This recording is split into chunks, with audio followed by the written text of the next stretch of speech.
último cuarto del siglo XIX. ¿No es así? Sí. Habíamos comentado cuál era el proyecto de su principal artífice, Antonio Cánovas del Castillo, y cómo ese proyecto se materializa a través de la Constitución de 1876. Habíamos comentado cuáles eran las principales características de esa Constitución de 1876. Y creo que comentamos que una de ellas era su pragmatismo, su flexibilidad, y cómo de forma progresiva se van introduciendo reformas políticas, principalmente en cuanto a la ley electoral, pero ciertamente también va a haber introducción al final del siglo de reformas económicas, laborales y sociales. Lo que no recuerdo es si con vuestro grupo explicamos en detalle cuál era el procedimiento que se va a emplear para aplicar el turno pacífico de ambos partidos en el gobierno. No. Eso no lo comentamos. No. Pasos del sistema del turno pacífico entre ambos partidos dinásticos, por lo tanto monárquicos, y oficiales. En virtud de sus prerrogativas constitucionales, que no son pocas, a pesar de que en teoría es una monarquía parlamentaria y no constitucional, el rey llama a gobernar a uno de los dos partidos. Así que la decisión en cuanto al cambio de gobierno, al menos formalmente, le corresponde exclusivamente al rey. En el caso de que estén en el gobierno anteriormente los conservadores, llama a los liberales. Y en el caso de que estén los liberales, llama a los conservadores. Por tanto, para gobernar es indispensable contar con el apoyo y confianza del rey. Como formalmente es una monarquía parlamentaria, nada más formarse el nuevo gobierno, el rey, en virtud de sus prerrogativas constitucionales, que no son pocas, disuelve el Parlamento y convoca elecciones generales. Ya hemos visto que primero con un sufragio restringido y luego universal. Las elecciones, como hemos visto, están manipuladas por el sistema del encasillado. Así que sus resultados se acuerdan previamente a la celebración en los despachos de Madrid. Luego viene el fraude electoral, el pucherazo. Los resultados están cocidos. Las presiones, las amenazas, las intimidaciones, la compra de votos, la falsificación de las actas y todo lo que queráis, porque la metodología es diversa.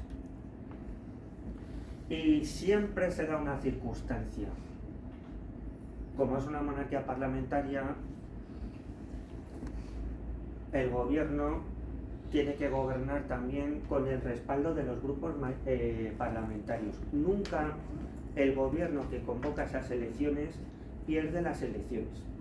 De tal manera que las mayorías parlamentarias que salen de esas elecciones apoyan la labor del gobierno. ¿Entendéis la circunstancia?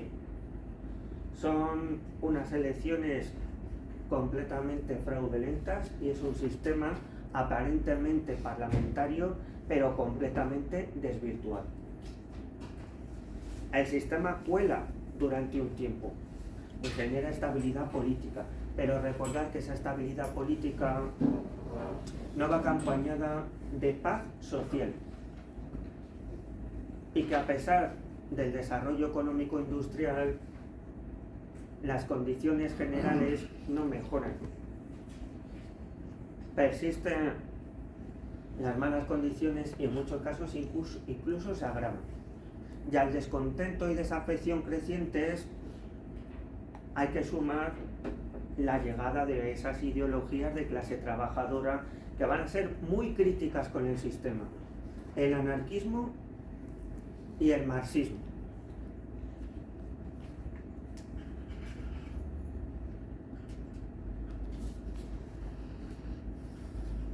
Todos sabemos que en un sistema democrático el partido que gana las elecciones es el que es favorito para optar formar gobierno. Eso no ha sucedido en las últimas elecciones. El partido que ganó las elecciones no fue el PSOE, lo recordáis todos. Pero ciertamente el gobierno que salga de esas elecciones tiene que contar con los suficientes apoyos parlamentarios, que es lo que no le pasó al PP. Y es lo que sí le pasó al PSOE, por sus socios de gobierno y por sus socios parlamentarios. En el sistema que estamos comentando, en la restauración se invierte el proceso. Cuando un partido en el gobierno sufre desgaste por su gestión, o cuando ambos líderes deciden que ha llegado el momento oportuno, es cuando el rey, cuando sugieren al rey que ha llegado el momento oportuno para proceder a ese cambio de gobierno, y el nuevo presidente de gobierno es el anterior líder de la oposición. Se convocan elecciones para que el Parlamento respalde al nuevo gobierno. Pregunta. Dime.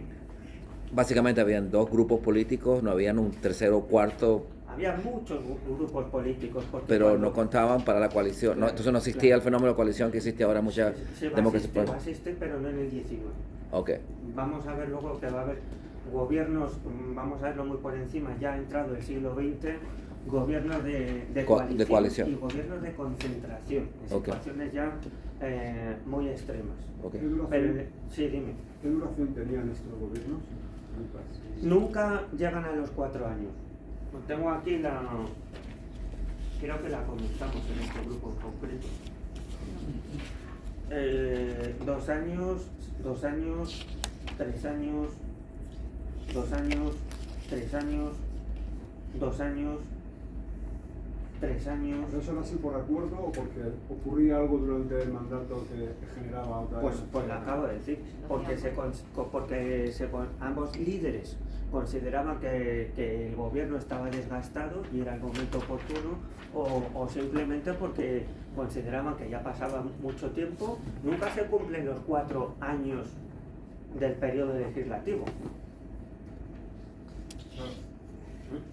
Entonces, iban alternando un partido y el otro, porque si... Claro, turno pacífico en la alternancia del gobierno, previo a la celebración de elecciones. Las nuevas Cortes ratifican ese nuevo gobierno.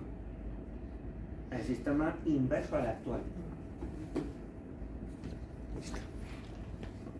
Me comentaba el compañero si había otros partidos políticos.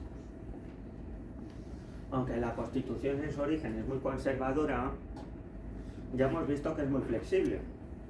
Cuando los liberales llegan al gobierno, introducen reformas políticas y muchas de ellas recogen principios democráticos de la Constitución anterior. Por ejemplo, la pluralidad política. Cualquier partido político, eso sucede en la actualidad, que acate esa Constitución, es legalizado. ¿De acuerdo? Y por lo tanto, tiene derecho a presentarse a las elecciones.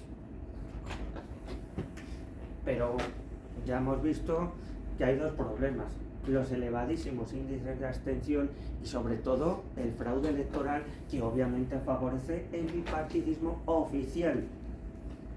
El que tenemos ahora no es oficial, además se está resintiendo mucho, pero es que entonces no tenían ningún empacho en mostrarse ambos partidos como oficiales. Imaginaros que hoy el PSOE y el PP se presentaron como partidos oficiales. El PSOE, un ejemplo, el partido político de más larga historia en nuestro país. Se funda en la clandestinidad en 1878, tres años después de que empecemos con la restauración. ¿Por qué la clandestinidad? Porque todavía no han llegado al gobierno los liberales y todavía no se ha recuperado la libertad de asociación y de partidos políticos de la Constitución anterior. Luego se recuperará y ese partido se legalizará.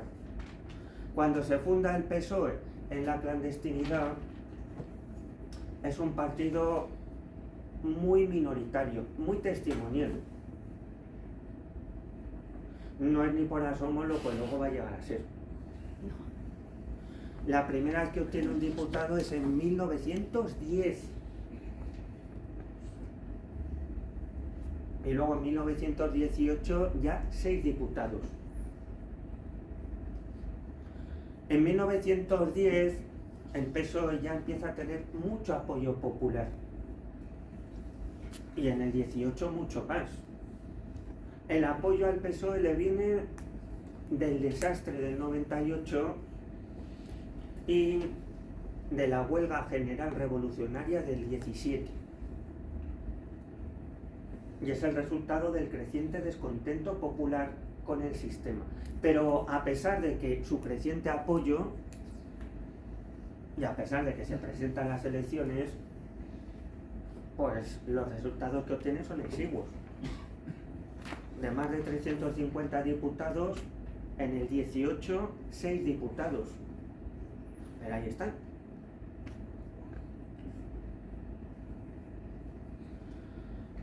A principios del siglo XX se fundarán los 2 primeros partidos nacionalistas de signo periférico. Y serán fuerzas políticas legales. Y se podrán presentar a las elecciones. Pero lógicamente los resultados que obtengan están condicionados al encasillado de los 2 partidos oficiales. ¿Entendéis la situación?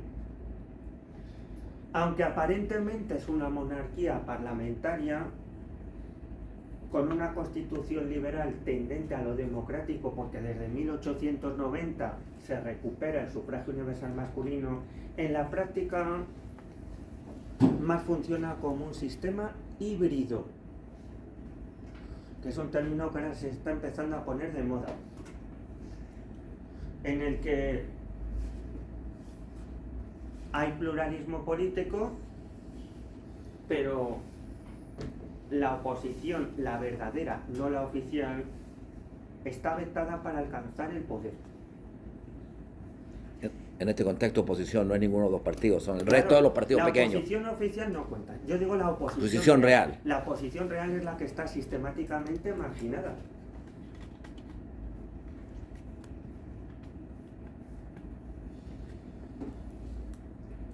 Bueno, pues vamos a hablar de algo, porque tenemos que avanzar y avanzar, que a mi juicio es fundamental para entender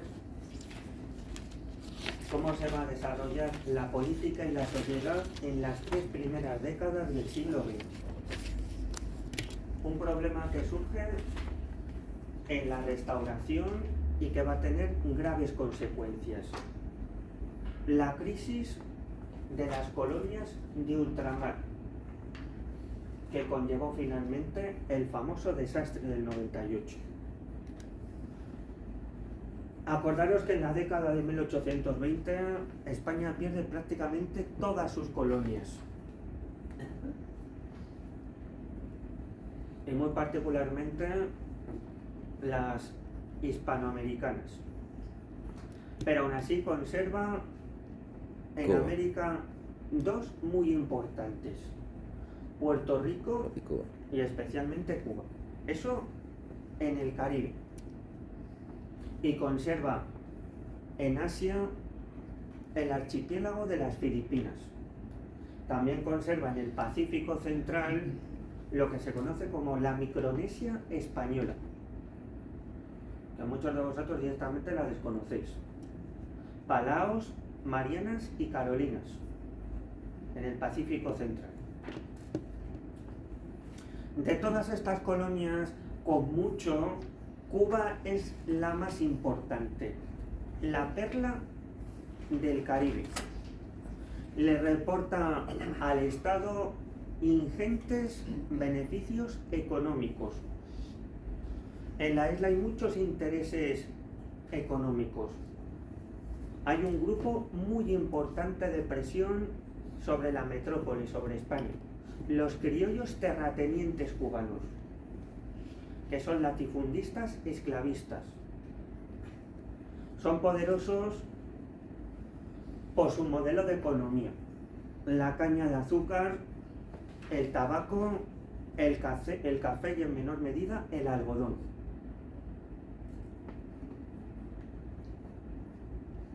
Estos productos le reportan ingentes ingresos al Estado, teniendo en cuenta que estamos en un modelo de economía proteccionista.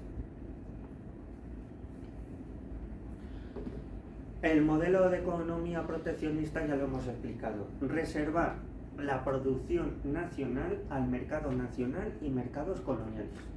Pero en la práctica ello conllevaba que los mercados coloniales son mercados cautivos de los intereses metropolitanos. Si los ricos criollos cubanos quieren importar productos que no provengan de España, van a tener que pagar fortísimos aranceles de importación. Aranceles que también afectan a los importadores y productores extranjeros, principalmente a Estados Unidos. Ya era una potencia en esa época. ¿Eh? Ya era una potencia fuerte. Estados Unidos era una 1960. potencia fuerte, es que era la única potencia regional del momento, después de la guerra civil, la guerra de secesión. ¿De acuerdo? Era una potencia industrial en toda regla. Era con mucho la primera potencia militar de todo el continente americano, pero no era lo que es ahora.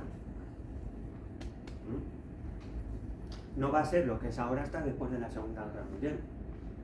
Esas circunstancias las tenemos que tener en cuenta, por lo que explicaremos a continuación. Pero lógicamente de toda esa región es la más importante. A Estados Unidos no le interesa que Cuba siga bajo control de una potencia europea más que decadente. Le interesa que Cuba se independice, se liberalice para meter cabeza. Eso ya lo veremos. Oficialmente, la política exterior de los Estados Unidos es anticolonialista, pero no respecto de España, sino de toda Europa. Porque oficialmente, a través de su propaganda, se muestra como la nación que es la cuna de las libertades y de la democracia. Y esos principios son contrarios al colonialismo. Oficialmente, formalmente. Otra cosa es la realidad, que es bien distinta.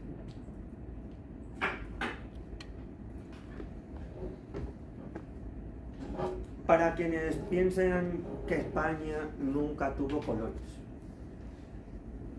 el trato que reciben los criollos cubanos es abiertamente discriminatorio por parte de las autoridades españolas. No tienen derecho de representación en las Cortes y tampoco tienen ningún tipo de autonomía.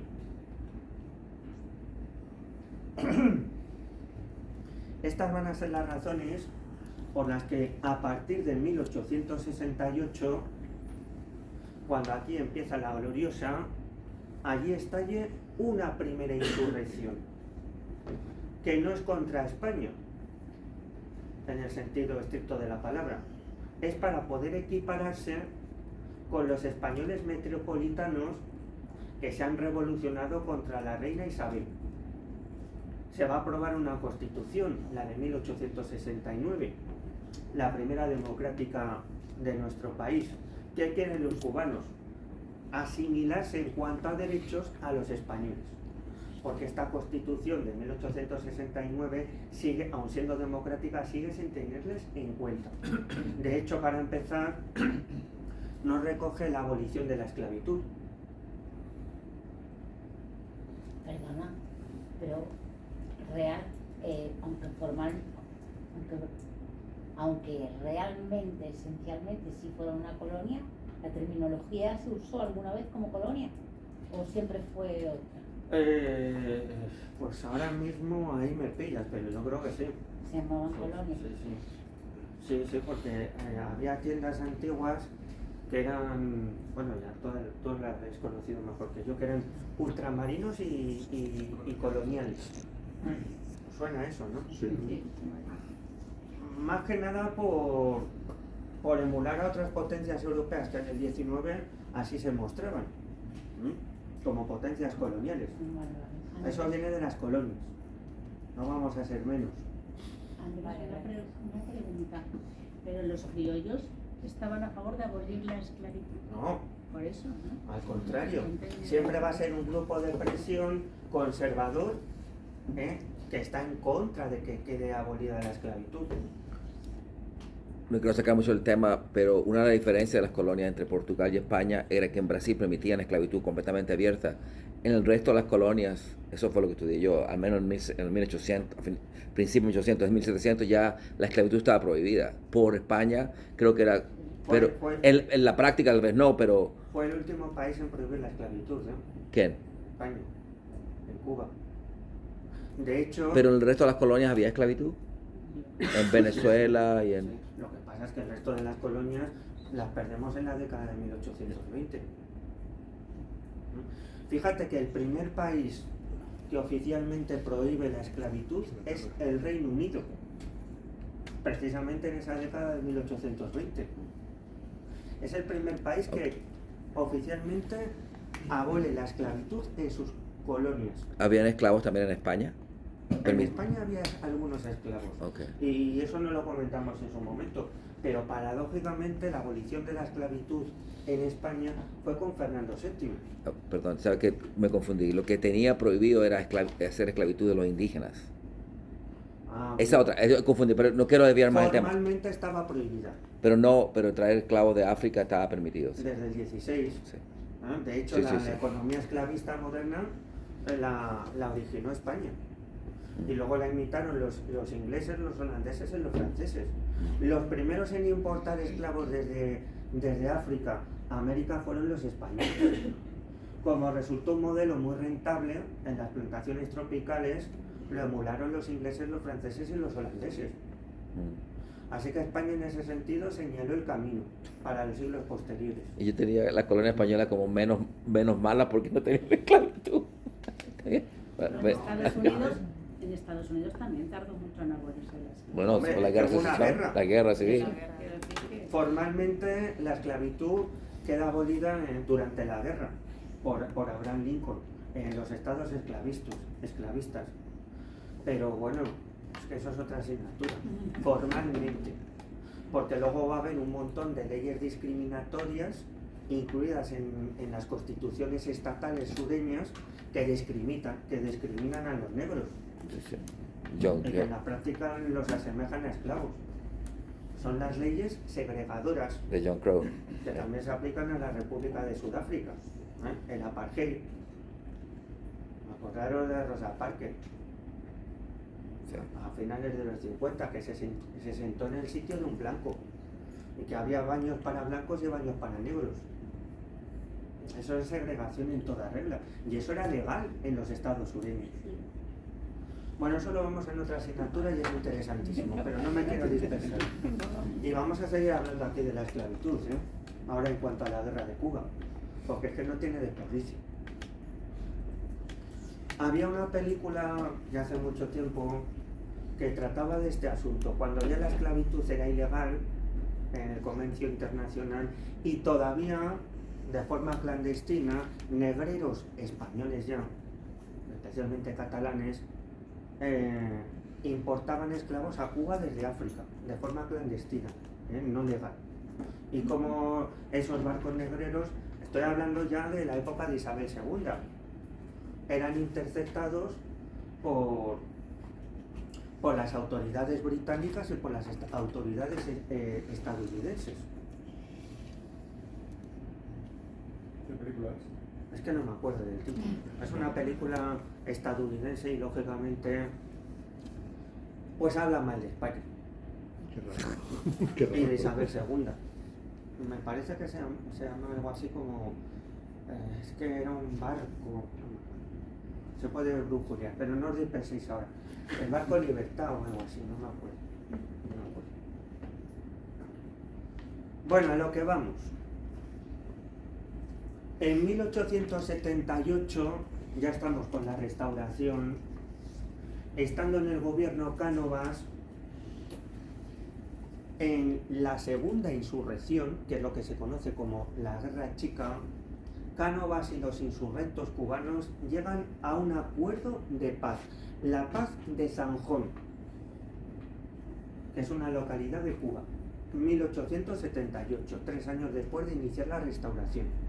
En esa Paz de Zanjón, por enésima vez, las autoridades españolas prometen a los insurrectos que si le ponen las armas, se les concederá representación en las Cortes españolas y quedará abolida la esclavitud.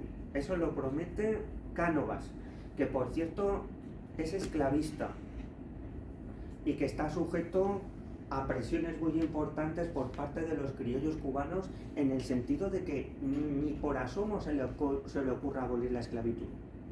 Pero llega ese principio de acuerdo para que los insurrectos depongan las armas.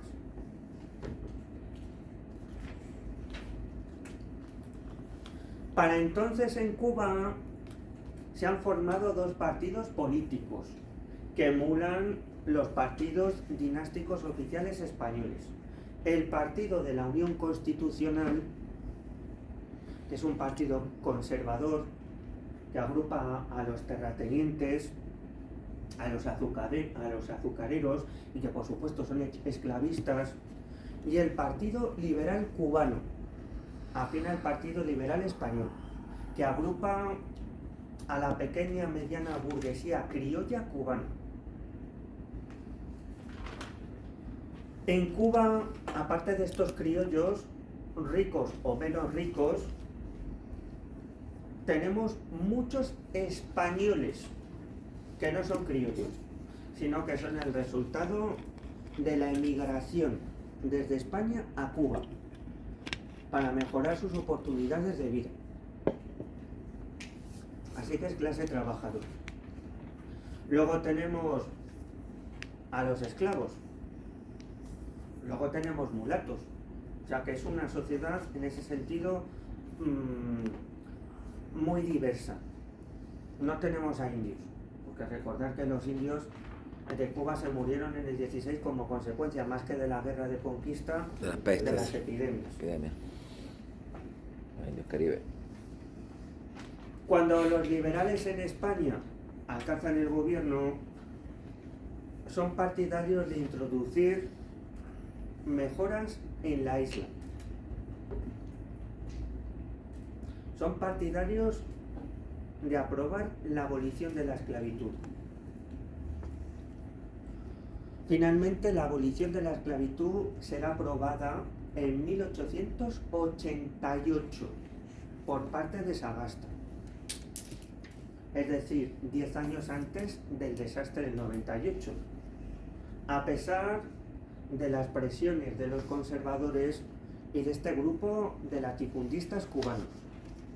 Pero fue una abolición de la esclavitud muy particular. Se reclutó por escrito que sería de forma gradual. ¿Qué conlleva eso? Que los que hasta ese año eran esclavos lo seguirían siendo, para no perjudicar excesivamente los intereses de las plantaciones. Pero que los esclavos que naciesen a partir de ese momento ya no serían esclavos. ¿Entendéis? Los niños que nacieran a partir de ese momento serían libres. Y para ello se acuñó un término: esclava de vientre. Así que la madre es esclava, pero el hijo o la hija ya es libre. Eso a la altura de 1888. España fue el penúltimo país que formalmente declara la abolición de la esclavitud, pero gradualmente. Llegó el penúltimo porque el último fue Brasil, formalmente, tiempo después, formalmente. Una cosa es la forma y otra es el contenido. Hace falta que os lo explique.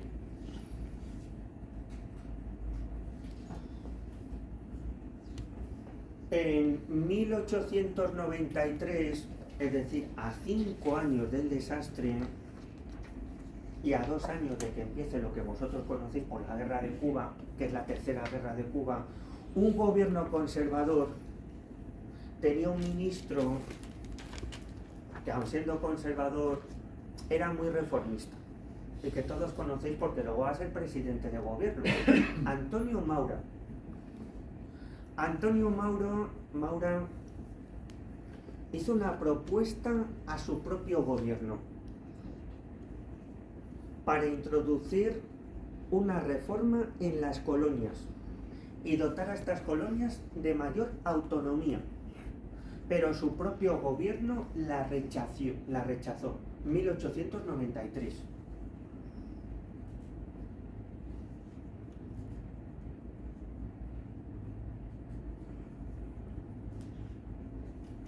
Ya todo esto, el malestar entre los cubanos iba en aumento, porque Antonio Cánovas, siendo presidente del gobierno, aprobó un nuevo arancel,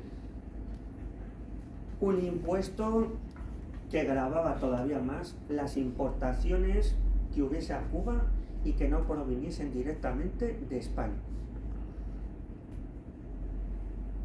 Esto no solo disgustó mucho a los cubanos, disgustó especialmente a Estados Unidos.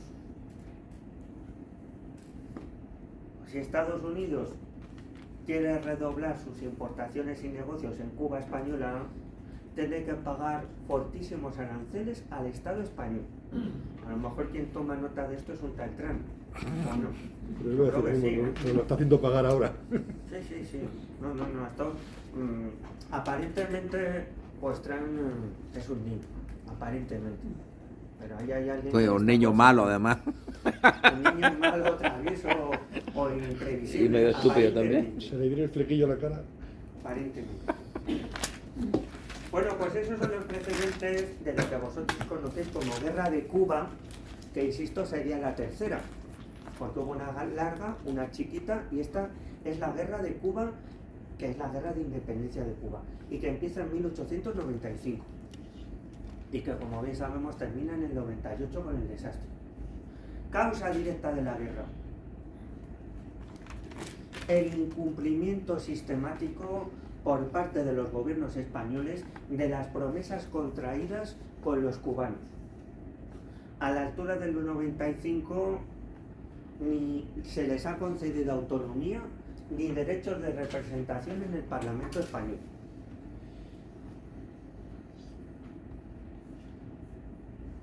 A partir de los dos anteriores partidos cubanos, que eran de signo autonomista, uno conservador y otro liberal, se genera un nuevo partido, el Partido Revolucionario Cubano, que es abiertamente de signo independentista y cuyo principal líder, el líder de la independencia de Cuba, va a ser José Martí,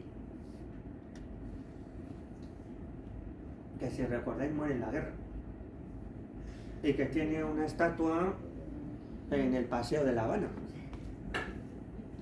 al lado de Santiago Bernabéu. Sí, la Pues plaza ahí esa que está hay escondidita. en el Paseo de La Habana, al principio hay un jardincito, un parquecito. Y que algún analfabeto de extrema derecha confundió con un castrista.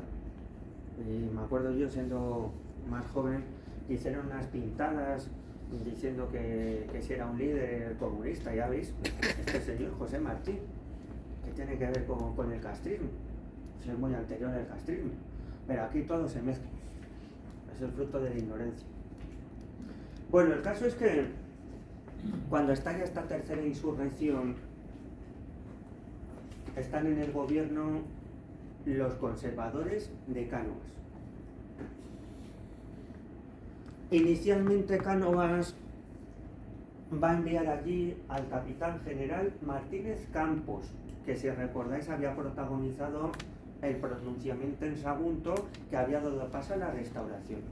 Cánovas y Martínez Campos se entendían bastante bien. Le encarga a Martínez Campos que entable diálogo y negociación con los insurrectos. A través de Martínez Campos, Cánovas les da a entender que ahora ya sí por fin se cumplirán las promesas del anterior paz de Zamora.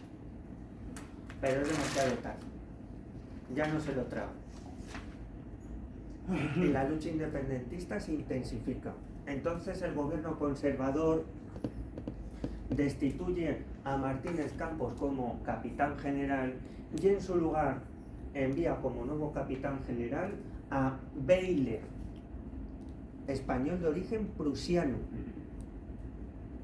Weyler va a hacer con los cubanos lo mismo que hicieron los estadounidenses Con los indios. con los indios y con los sureños de su propio país al final de la guerra de secesión.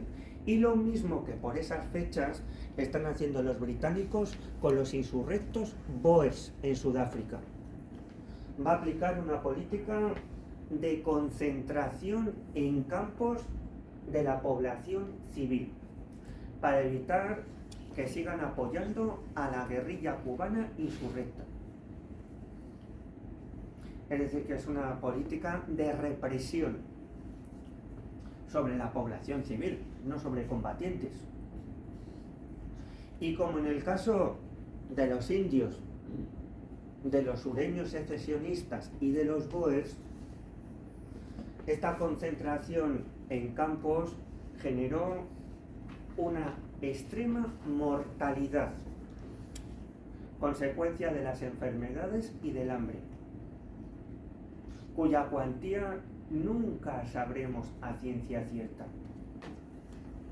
En definitiva, que las autoridades militares españolas están represaliando a la población civil no combatiente cubana. Esto va a ser aprovechado por la propaganda política de Estados Unidos para transmitir a su opinión pública una imagen pésima de cómo es España, de cómo es el colonialismo español. Generar un estado de opinión pública en Estados Unidos favorable a que haya una intervención en favor de los cubanos. Y la cosa cuela, vaya que se cuela. Qué malos son los militares españoles. Qué malas son las autoridades españolas. Pues sí, como lo habían sido los propios Estados Unidos o como en aquella época lamentablemente sucedía en tantos países. Es una propaganda política interesada, como todas, dirigida y dirigida. En 1897, cuando Weyler está haciendo esas atrocidades en Cuba, Cánovas es asesinado por un terrorista anarquista en España. Así que desde finales del 19, a todos los problemas que había en España se le suma un problema del que no nos hemos librado: el terrorismo, que es una de las características de la contemporaneidad. Surge el terrorismo anarquista, que cada vez va a ir a más en las décadas posteriores. A la muerte de Cánovas hay otro turno pacífico en el gobierno y vuelve al gobierno Sagasta. Sagasta destituye a Weyler e inicia una política de reconciliación con los cubanos. Ahora les promete, por requetenésima vez, que concederá una autonomía a Cuba, que tendrán derecho de representación en el Parlamento, que se aprobará un sufragio universal a los cubanos, para que puedan participar en elecciones autonómicas y en elecciones generales al Parlamento español. Así que les promete de todo. Pero obviamente es más que eterno. ¿Con quién negociaba? O sea, ¿quién? Pues la cúpula de los insurrectos no te sé decir, ¿no? Los líderes de los independentistas cubanos. Pero probablemente era un comité, No lo sé, no te sé llegar a ese grado de detalle. El caso es que, aun en el caso de que hubieran llegado a un acuerdo, también era demasiado tarde por otras razones. Porque Estados Unidos no lo hubiese aceptado. Estados Unidos estaba viendo una oportunidad de oro. Lo que Estados Unidos no quería es que Cuba obtuviese una autonomía de España. Lo que quería es que Cuba se independizara de España. Así que no es casualidad que, aprovechando el incidente del hundimiento del acorazado Maine, el gobierno McKinley diese un ultimátum al gobierno Sagasta. Acusa a los españoles de haber hundido el acorazado y les presiona, les intimida para que concedan la independencia a Cuba y a todas las colonias, o en caso contrario, Estados Unidos se verá forzado a declarar la guerra a España. Dice que ese acorazado fue un accidente y Fue no un accidente. un accidente explotó y lo usaron como propaganda y no fue un ataque. Más que un accidente, fue una negligencia. Negligencia. Porque miembros de la tripulación borrachos entraron con fuego en la Santa Bárbara, que es el polvorín del acorazado. Eso es una negligencia, no es un accidente. Estaban borrachos. Tú imagínate que entra el borracho en un polvorín con una antorcha encendida. Eso no sé, pero claro, eso no interesaba. Interesaba dar la imagen de que los servicios secretos españoles habían hundido a propósito el barco de guerra estadounidense. Y eso es lo que se aireó a través de la prensa amarilla para que definitivamente la opinión pública estadounidense apoyase una intervención armada de su país en Cuba.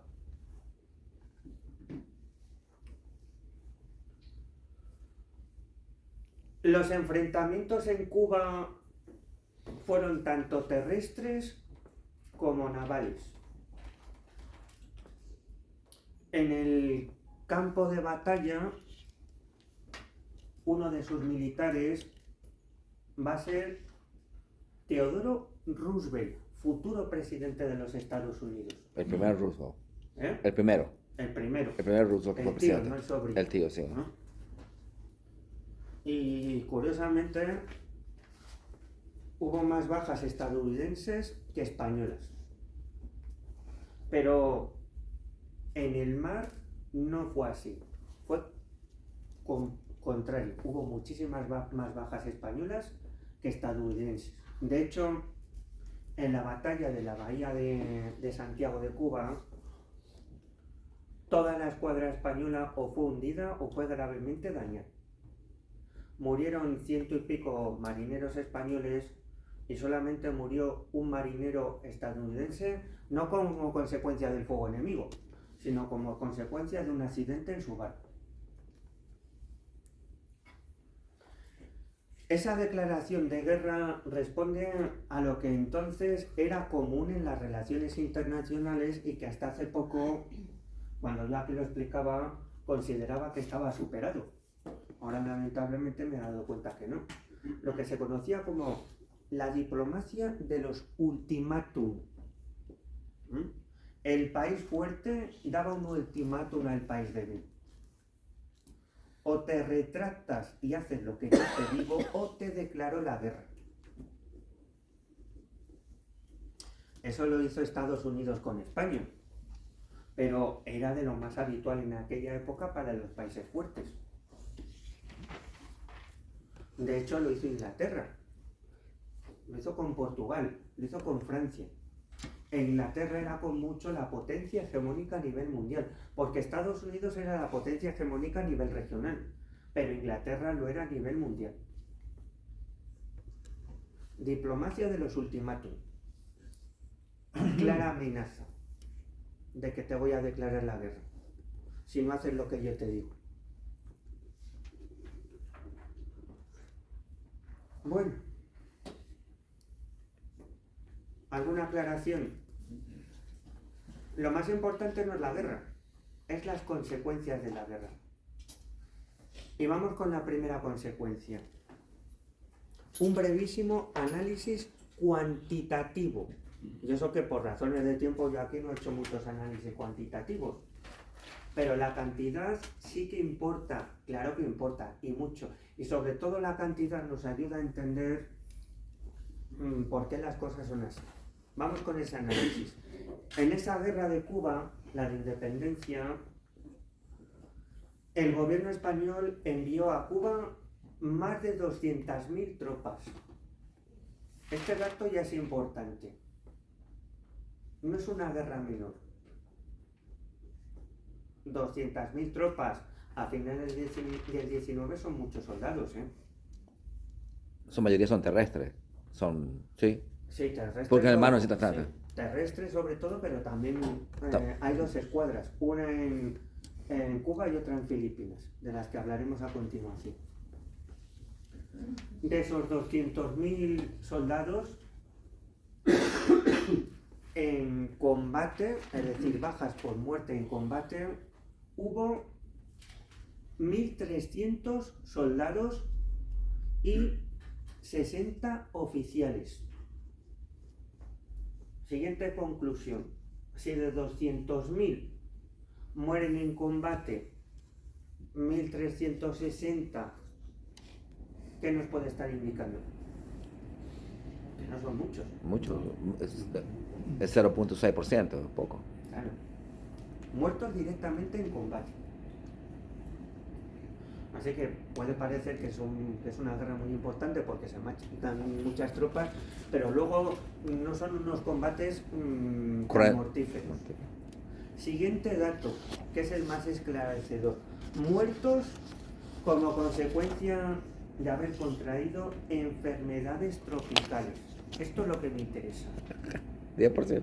Tropa. 53.000. Wow, 25%. Más del 25%. ¿Cuánto has Eso, dicho, perdón? 53.000. 13.000 por fiebre amarilla y 40.000 por otras enfermedades tropicales. Eso en cuanto a tropa. Oficiales. 127.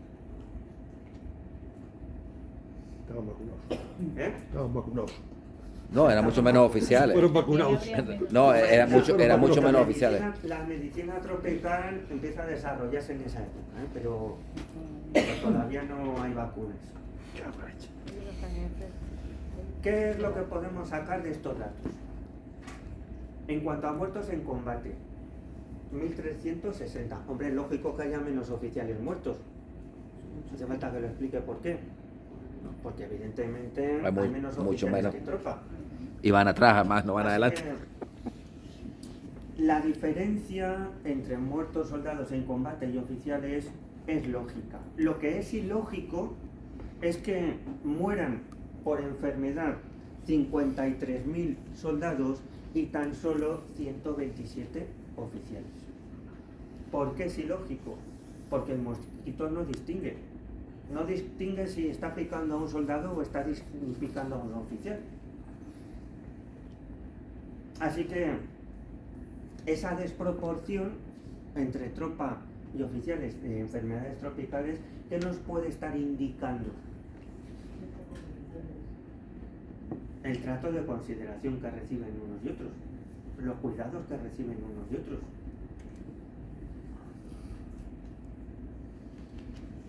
Hombre, vamos a ver, todos los que hemos estado en el ejército sabemos que hay una cantina de tropa y hay un comedor de oficiales. Todos sabemos que en el ejército, que es una organización muy jerarquizada, los oficiales viven mucho mejor que la tropa. Pero es que esto es muy fuerte. Esto, por cierto, era lo normal en la época en todos los ejércitos. Porque el ejército no solamente era una institución muy jerarquizada, era una institución rabiosamente clasista. ¿Quiénes son la tropa? Pues los obreros y los jornaleros. ¿Quiénes son los oficiales? Lo dijo la burguesía. Los hijos de la burguesía y de la aristocracia. Eso era lo normal entonces. Pero entonces, por primera vez, los padres de los soldados y los propios soldados toman conciencia de ello. Por primera vez. Que el número es muy grande, 53.000 de 200.000 es tremendo. Cada familia Es una conocía a alguien. carnicería. Es una carnicería en toda regla. Y es la primera vez que hay toma de conciencia crítica de esa situación tan gravosa, tan desproporcionada. ¿Y eso qué genera en los obreros, en los jornaleros y en los soldados? Creciente desafección. Pero no solo contra su oficialidad y mandos, sino contra el sistema en sí. Además tenemos que tener en cuenta otra situación más que gravosa, que me da esta vergüenza explicarla. Tenemos vigente el sistema de quintas, de sorteo. Eso te iba a decir. En principio todos los mozos entran en el sorteo. Sea mozo hijo de un aristócrata o sea mozo hijo de un jornalero. Pero luego está por medio la manipulación del sorteo, porque hay corrupción. Y hay otra cosa que no es oficial. El sistema de redención en metálico o sustitución. Si tú has sido elegido para el servicio militar y con ello tienes muchas papeletas para ser enviado a Cuba, te puedes librar si tu padre paga una redención en metálico al Estado. Te libras del servicio militar y de la guerra. O otra vía, la sustitución. No pagas la redención en metálico, pero si tu padre busca un sustituto que cumpla el servicio militar por ti y que vaya a la guerra por ti, pues tú te libras. Y hay muchos candidatos potenciales a ir a la guerra, porque a cambio de una cantidad de dinero que se paga a la familia, pues ese individuo tiene que cumplir el servicio militar y tiene muchas papeletas para ser enviado a la guerra. Sistema de redención en metálico o sustitución. ¿Quién puede pagar? ¿Al Estado o al sustituto? ¿El padre obrero, el padre jornalero? Pues no. No burgueses, no. Adinerado. Las clases altas, las clases pudientes. En aquella época el servicio militar era ¿cuántos años, sabes? No sé cuántos años, no sé. Yo sé que Sería 2 años y medio. Así. no lo sé, porque además tenemos situación de guerra y eso lo puede prolongar. Cuando Yo me dice acuerdo tenía que- muchas yo me papeletas, acuerdo que mi padre pues ya estuvo más de 2 años y no hace tanto. Sí, como cuando hacía 2 años y Luego medio. se redujo a un año y luego se redujo a 9 meses.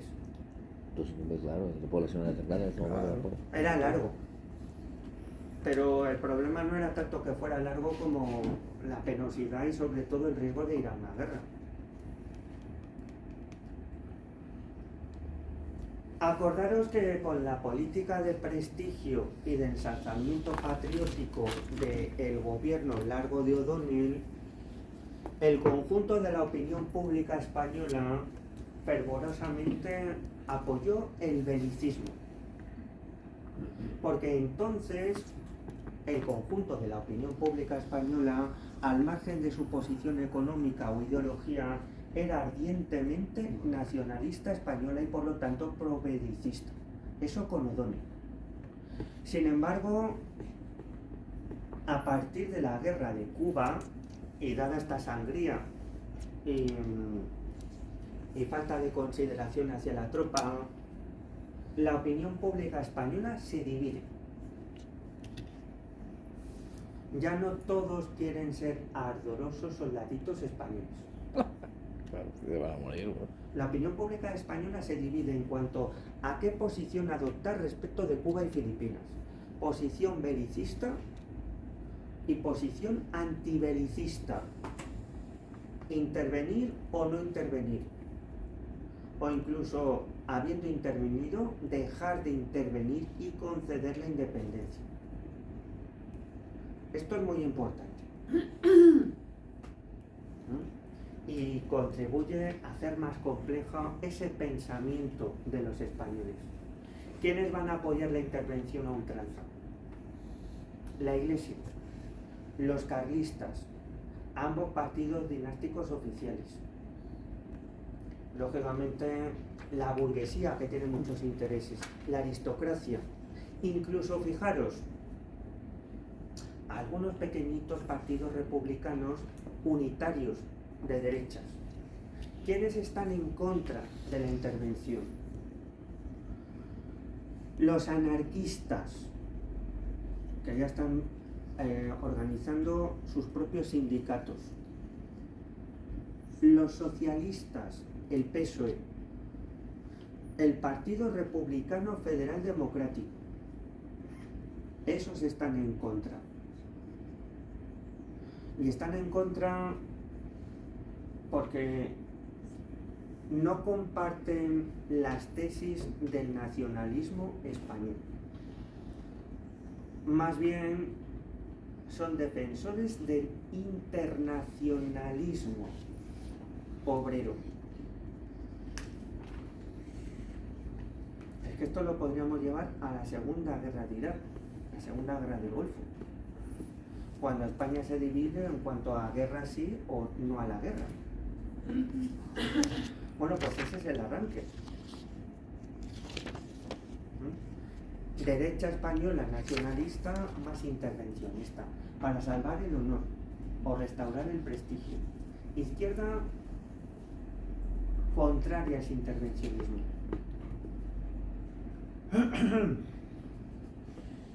Bueno, que son tantas y tantas cosas. Dime. También esto fomentó un poco algunos partes de España, también un momento anarquista de querer independizarse de España, algunos movimientos nacionalistas que empezaron a hacer al principio de 1900. Sí, ahora lo vamos a ver. Okay. Ahora lo vamos a ver.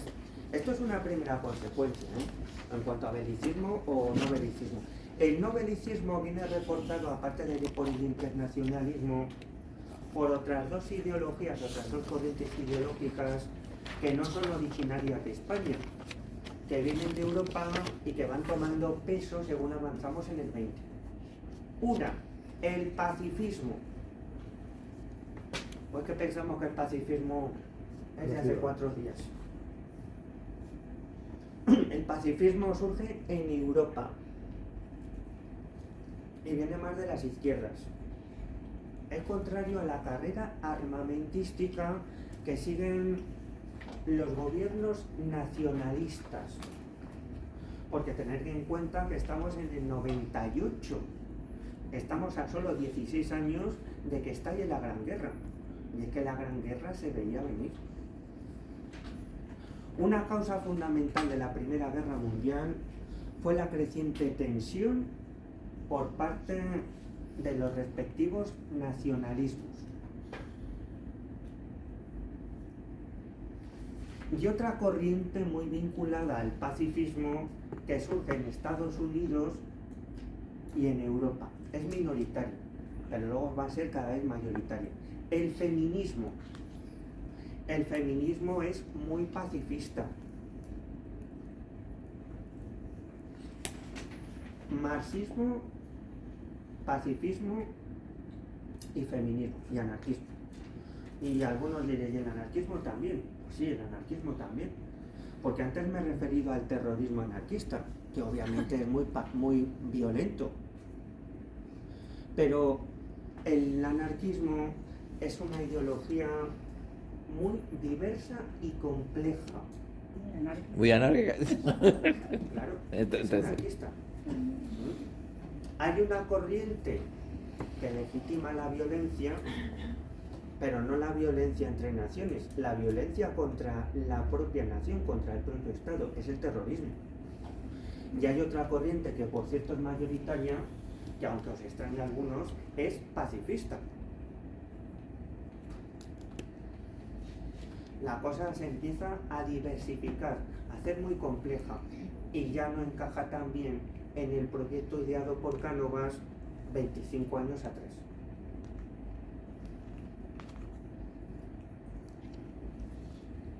Más consecuencias de esa guerra.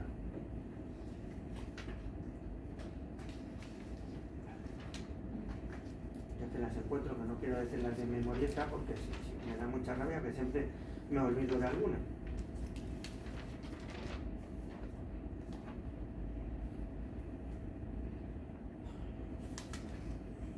Consecuencias del desastre de Cuba. La apuntaba el compañero. Decíamos que las políticas económicas españolas eran muy proteccionistas y que eso garantizaba el apoyo de la patronal vasca y catalana a los gobiernos de Madrid, porque su producción estaba reservada al mercado nacional y colonial, y eso le reportaba importantes beneficios económicos.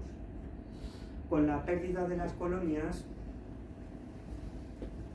la patronal periférica va a acusar a los gobiernos de Madrid de no haber sabido defender suficientemente no el honor y prestigio de la patria, sino sus intereses económicos. Porque lógicamente al perder Filipinas y Cuba, esos mercados cautivos quedan abiertos a los intereses de otras potencias más industrializadas como Estados Unidos o Gran Bretaña. Así que este es el principio de la separación entre la alta burguesía de Madrid y la alta burguesía periférica. Y esa alta burguesía periférica también va a dejar de pensar en modo nacionalista español centrípeto y va a empezar a pensar en modo nacionalista periférico. Y se van a fundar dos partiditos. El PNV, que es el segundo partido que sigue funcionando en nuestra larga historia política después del PSOE, y la Liga Regionalista de Cataluña. Ambos son partidos de derechas, que defienden los intereses de las patronales catalana y vasca. Son conservadores y católicos, pero no son centralistas. ¿Son independentistas? La Liga Regionalista no lo es. Es autonomista. Va a reclamar de los gobiernos de Madrid, que son centralistas, que se dote a Cataluña de un estatuto de autonomía, que solamente logrará Cataluña a partir de la Segunda República. Aunque ciertamente las bases de ese estatuto se van a aprobar en el periodo final de la Restauración. El PNV es... no me acuerdo del término preciso. Bipolar. Bipolar. Hay un trastorno que es el de la bipolaridad. Bueno, espero que no haya aquí nadie del PNV, se me toma mal.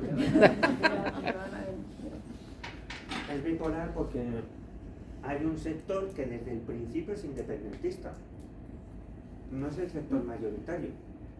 Hay otro sector que desde el principio es autonomista. Por eso es bipolar. Según el momento va a predominar más una u otra corriente. ¿Y de dónde le viene el sentimiento independentista al PNV? Fundado por Sabino Arana. De la influencia de un proceso político que está en curso en ese momento en el Reino Unido. El problema irlandés. Porque en Irlanda se ha fundado un partido nacionalista independentista, que además lleva a cabo la lucha armada contra Inglaterra. Ese es un modelo de referencia. Como ese va a ser el modelo de referencia posteriormente para el independentismo catalán. Irlanda se independizará del Reino Unido en 1921. Ahí se reforzará la corriente independentista del PNV y ahí saldrá el primer independentismo catalán.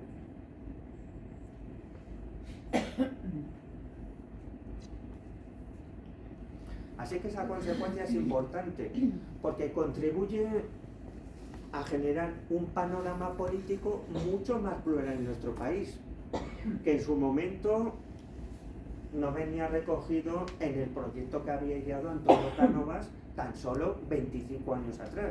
Las cosas cambian, es que además cambian cada vez más deprisa, y por lo tanto cada vez son más complejas. Y el proyecto y la Constitución se van quedando excesivamente atrás.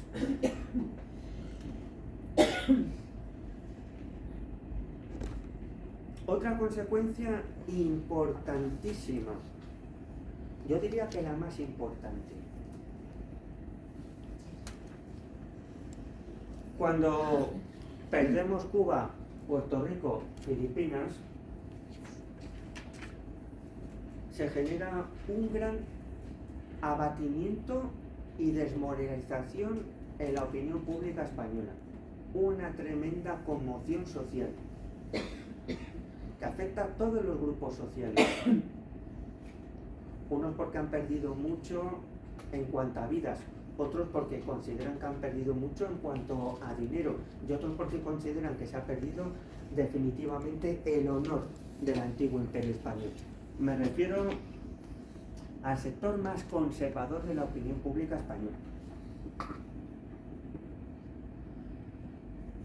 que era nacionalista española, y que a partir de este momento va a dar un pasito más allá. ¿Qué puede haber más allá del nacionalismo español? Nacionalismo local. Un partido ultra, ¿eh? El ultranacionalismo. Oh. De hecho, poquito tiempo después, en toda Europa, a partir del nacionalismo surgirá el ultranacionalismo, que obviamente está vinculado a la extrema derecha. Todavía no podemos hablar propiamente de una extrema derecha del siglo XX en nuestro país, pero se están estableciendo las bases. En este marco, este sentimiento que comparten muchos españoles responsabiliza a los políticos, no solo a los liberales de Sagasta, sino al conjunto de la Restauración y por ende de ambos partidos dinásticos oficiales, de ser los responsables de la pérdida y el consiguiente grave deshonor para nuestro país. La culpa ha sido de los políticos. De hecho, van más allá. No tienen en cuenta que con Fernando VII empiezan las guerras de independencia hispanoamericanas. Ellos consideran que la España liberal decimonónica es la responsable durante el XIX de haber perdido el legado de nuestro inmenso imperio de los siglos anteriores. Así que llegan a la conclusión de que el liberalismo no es nada bueno para nuestro país, para nuestros intereses. Es un ultranacionalismo antiliberal que rompe con el anterior nacionalismo liberal. Se hacen antiliberales, que es otra característica de la extrema derecha, son antiliberales. Y en este contexto surge una teoría que no está debidamente comprobada. Es lo que ahora comúnmente llamamos un bulo, o aplicando un anglicismo, un fake. ¿Qué? ¿Eh? Un fake. Fake. Oh, ok, fake. So, bulo es fake. Es como un rumor. Claro. Sí, una mentira. Rumor, mentira. Claro. Vámonos a los hechos históricos que son evidencias y cómo los usa en función de su interés el bulo. Perdemos las colonias. Sufrimos dos graves derrotas navales. Una en la bahía de Santiago en Cuba, el almirante Cervera, y otra en el Golfo de Cavite, en Filipinas. En esas dos batallas navales resulta evidente una cosa. Fueron derrotas muy desproporcionadas, que evidenciaron la superioridad tecnológica de los Estados Unidos. Pero resulta que los mejores barcos de guerra españoles no participaron ni en una ni en otra batalla. Esa es la evidencia. No teníamos muchos buenos barcos, pero algunos teníamos. E incluso alguno era mejor que los americanos. Y resulta que no participan en esas dos batallas. Esa es la evidencia. A partir de ahí el bulo. ¿Por qué no participan? O quieren perder la Porque el colonia. gobierno no quiere que participen. Es lo que se conoce como la teoría de la demolición controlada por parte del régimen español de sus últimas colonias. Y atendiendo a ese bulo, ¿por qué el gobierno de España no quiere que los mejores barcos vayan a la guerra? Porque el gobierno de España considera que esas guerras y las colonias son más un lastre que un beneficio. ¿Entendéis?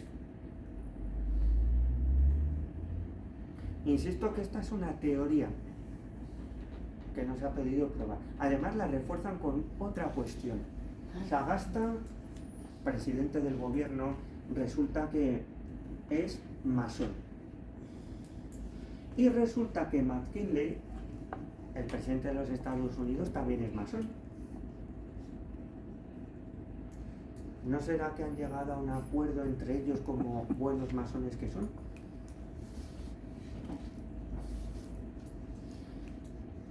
Ultranacionalismo, antiliberal y antimasónico. Vamos ahora a intentar justificar por qué razón puede ser que nuestros mejores barcos de guerra no vayan a esas dos batallas decisivas. Cuando la flota del almirante Cervera ya está bloqueada en el Golfo de Santiago, el gobierno de Sagasta idea un plan: enviar los mejores buques de guerra españoles para hostigar las costas este de los Estados Unidos. Un bombardeo naval que generó mucho miedo y pánico entre los estadounidenses. Un golpe de España que pueda generar muchas bajas civiles. Eso durante la guerra. Sí, cuando ya estaba la flota de Cervera bloqueada en Santiago. La idea era que los barcos estadounidenses que estaban bloqueando a la flota de Cervera Fueron a defender. levantasen el bloqueo para ir a defender sus propias costas. El plan tenía su lógica. La opinión pública estadounidense estaba más que preocupada. ¿Cómo contraataca el gobierno McKinley? Amenazando con su propio contraataque a las costas españolas. De hecho, las costas españolas en este periodo empiezan a fortificarse con artillería costera. Así que esa fue la razón por la que finalmente los mejores barcos de guerra en el Atlántico no atacaron la costa estadounidense y de nuevo volvieron a defender la costa española. No se pudo levantar el bloqueo que sufría Cervera, recibió la orden de salir y se le hundieron los barcos.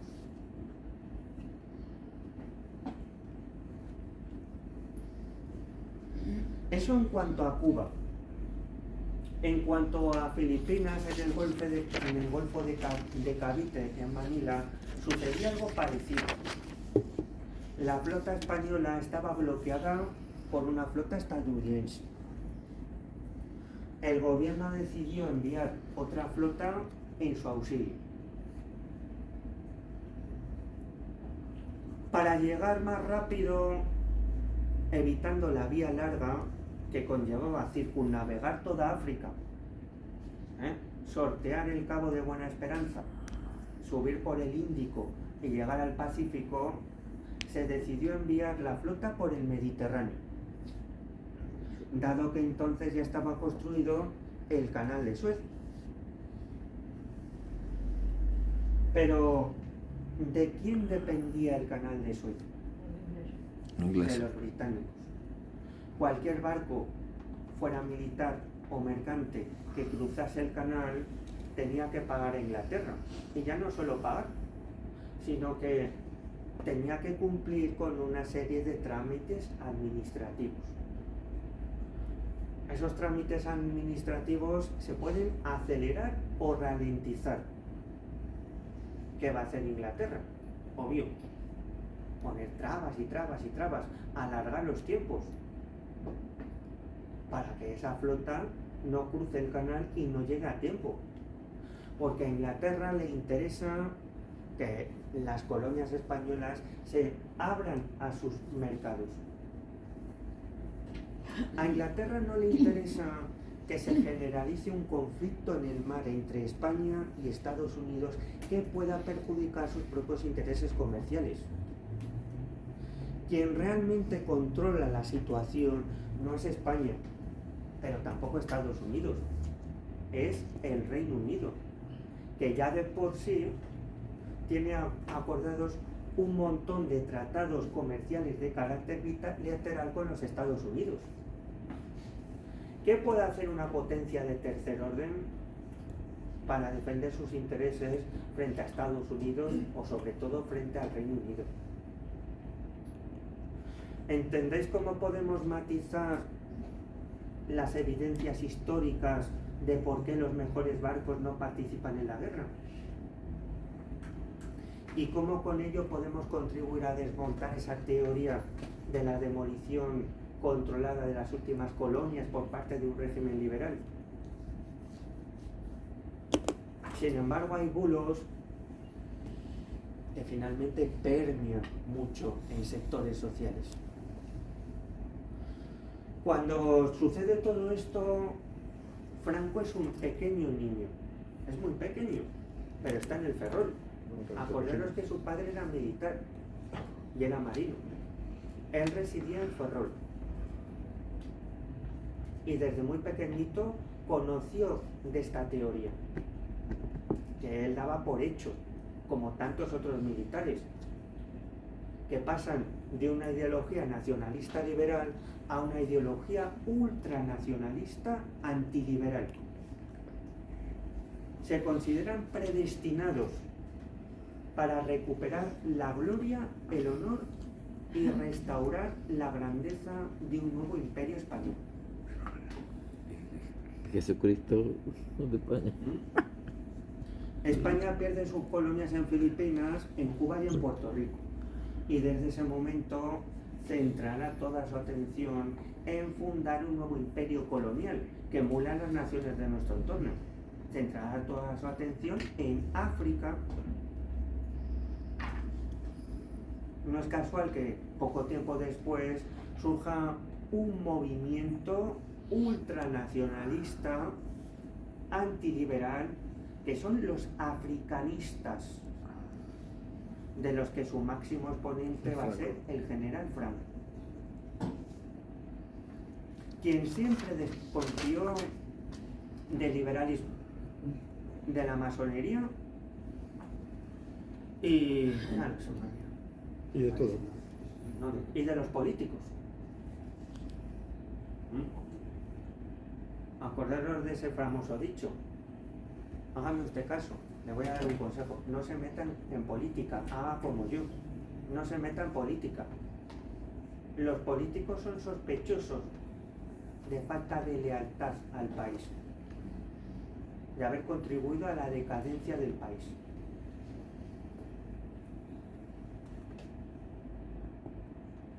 Esa es una consecuencia importantísima, que no todo el mundo tiene debidamente en cuenta. El ultranacionalismo.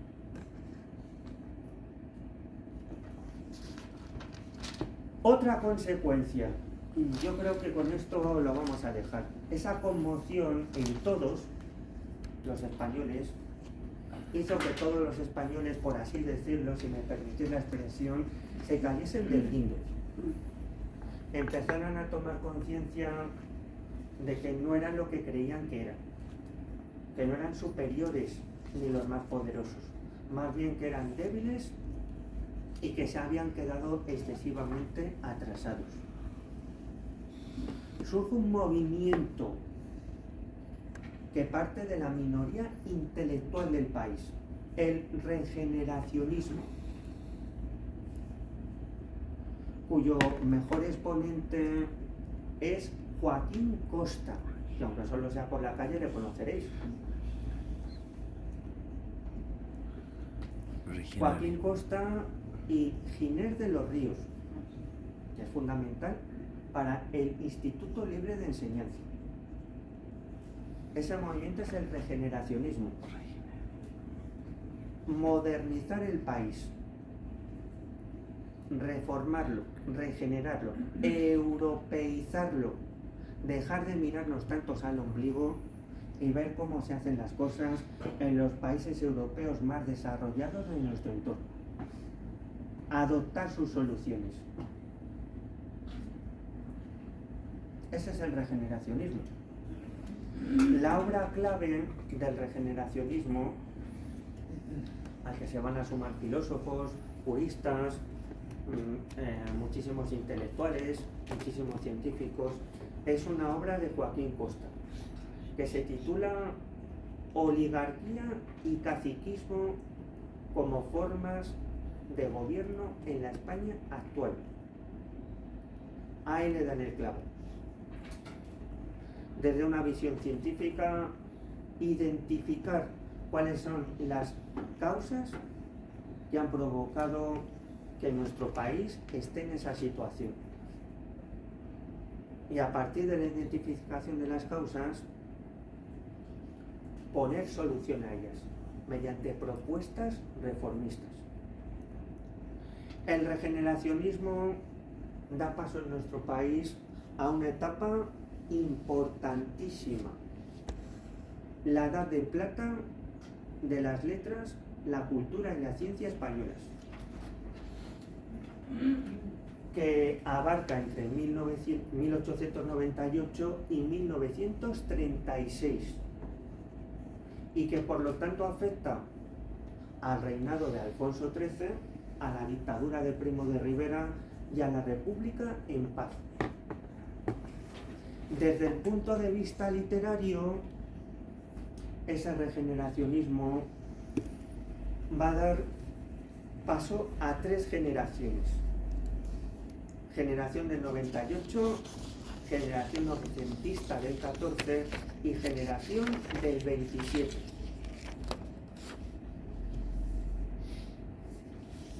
Incluso los propios políticos y algunos militares se van a sumar al carro del regeneracionismo, empezando por ambos partidos dinásticos oficiales,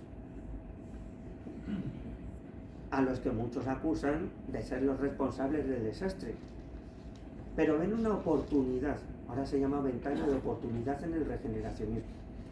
Así que se van a presentar como 2 partidos regeneracionistas, quienes habían sido responsables en gran medida de la decadencia anterior, se consideran los más legitimados para regenerar el país. ¿Qué avispados en los políticos? Camaleones. Tendremos conservadores regeneracionistas y tendremos liberales regeneracionistas. Y luego tendremos un militar regeneracionista, un dictador regeneracionista. Para quien se lo quiera creer todo esto. Porque realmente no cambia nada. ¿No? Todo va a permanecer igual. El próximo día ya empezamos de lleno con el siglo XX. ¿Alguna aclaración? Dime. Miguel Primo de Rivera. Por eso todos se lo tragaron y le apoyaron. Todos, menos los anarquistas y los comunistas. Pero eso ya lo veremos. Y el Instituto de Reformas Sociales se encuadra ahí. Claro, esto está en el marco del regeneracionismo desde finales del 19 y de cara al 20. ¿No? Las primeras reformas sociales y laborales. ¿Y quién es? Eso ya lo vemos el próximo día. El Instituto de Reformas Sociales es el antecedente del sistema de seguridad social actual. ¿Cuál fue la etapa de ¿De Primo de Rivera? no, cuando se formó la General del 28 del 14 de Del 98 al 36. Ah, de generación.